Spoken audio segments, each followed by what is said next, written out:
मेरी नई नई शादी हुई थी। ससुराल में हम 3 लोग थे, मैं, मेरा पति और उसका भाई। मेरे पति एक बिजनेसमैन थे और काम के सिलसिले में अक्सर कई दिनों के लिए शहर से बाहर चले जाते थे।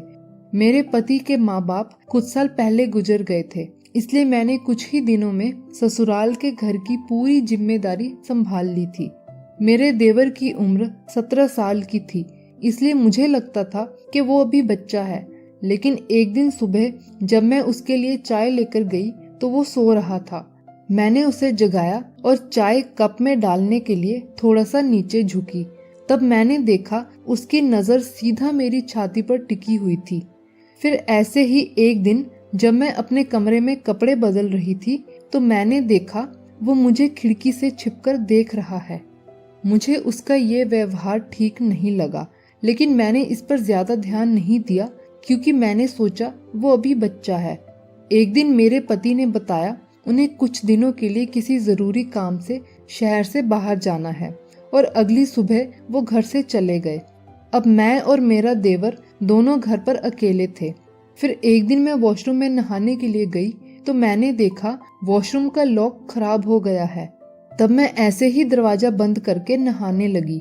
जब मैंने अपने पूरे कपड़े उतार दिए और नहाना शुरू किया तभी मेरा देवर दरवाजा खोलकर सीधा अंदर आ गया। उसे देखते ही मेरी सांसें थम गई। मैं बिना कपड़ों के उसके सामने खड़ी थी। मैंने उसे जोर जोर से डांटा और कहा, आ लेने दो तुम्हारे भाई को, मैं तुम्हारी इन गलत हरकतों की खबर दूंगी। तब मैंने देखा उसकी आंखों में काफी गुस्सा था और कुछ देर तक मुझे घूरने के बाद वो वॉशरूम से बाहर चला गया। अगले दिन जब मैं बाजार से घर वापस आई और अपने कमरे का दरवाजा खोला तो जो मैंने देखा उसे देखकर मेरी रूह कांप गई।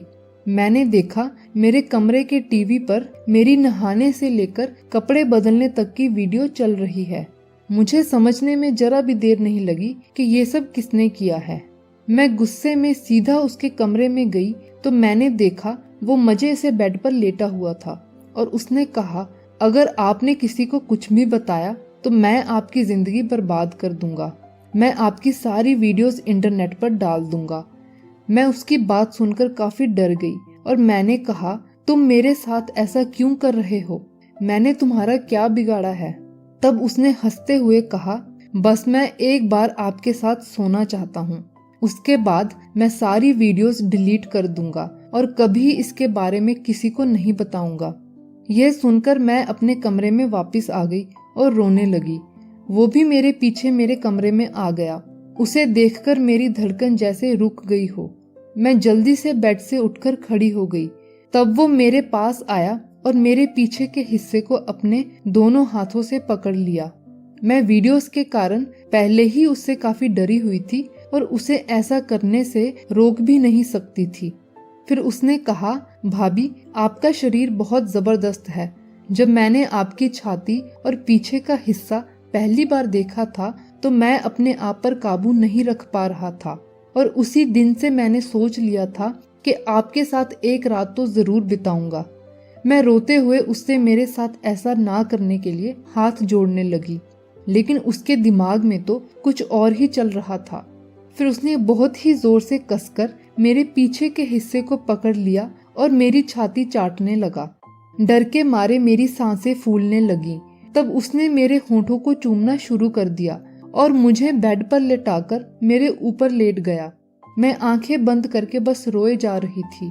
फिर उसने मेरे कपड़े उतारने शुरू कर दिए और कुछ ही पलों में मैं बिल्कुल बिना कपड़ों के उसके सामने थी। फिर उसने अपने भी कपड़े उतार दिए। मैं फिर से उसे उसके बड़े भाई के वास्ते देकर ऐसा ना करने की मिन्नतें करने लगी, मगर उसके सर पर तो गलत काम करने का भूत सवार हो चुका था। उसने मुझे बेड पर उल्टा लेटने के लिए कहा और मैं ना चाहते हुए भी ऐसा करने के लिए मजबूर थी। तभी मुझे एहसास हुआ कि उसने मेरे पीछे के हिस्से को चूमना और चाटना शुरू कर दिया है। कुछ देर तक ऐसा करने के बाद वो इसी तरह से मेरे ऊपर लेट गया और मेरी गर्दन पर काटते हुए उसने अब वो काम करना शुरू कर दिया जिसके लिए वो पागल हुए जा रहा था। मैंने कभी सपने में भी नहीं सोचा था कि जिसे मैं बच्चा समझ रही थी वो मेरे साथ यह सब कर सकता है। फिर वो बिना रुके लगातार मेरी गर्दन और कान पर काटते हुए काफी देर तक अपना काम करता रहा। मैं बस रोते हुए इस सब के खत्म होने का इंतजार कर रही थी। फिर उसने अपना काम खत्म किया और मेरे पास लेट गया।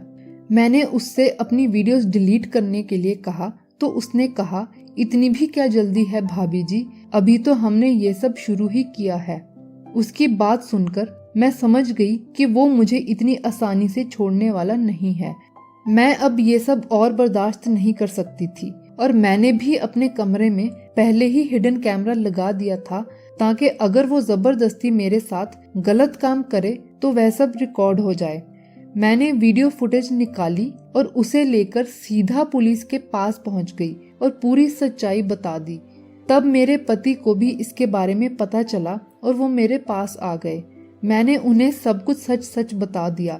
मुझे लगा था कि शायद वो मेरी बातों पर यकीन नहीं करेंगे और अपने भाई का साथ देंगे, लेकिन वो बहुत ईमानदार थे और उन्होंने कहा अगर ये सब कोई मेरी बहन के साथ करता तब मैं उसके लिए इंसाफ चाहता। अगर तुम्हारे साथ हुआ है तो भी मैं सिर्फ इंसाफ ही चाहता हूँ, फिर चाहे गलत करने वाला मेरा सगा भाई ही क्यों ना हो।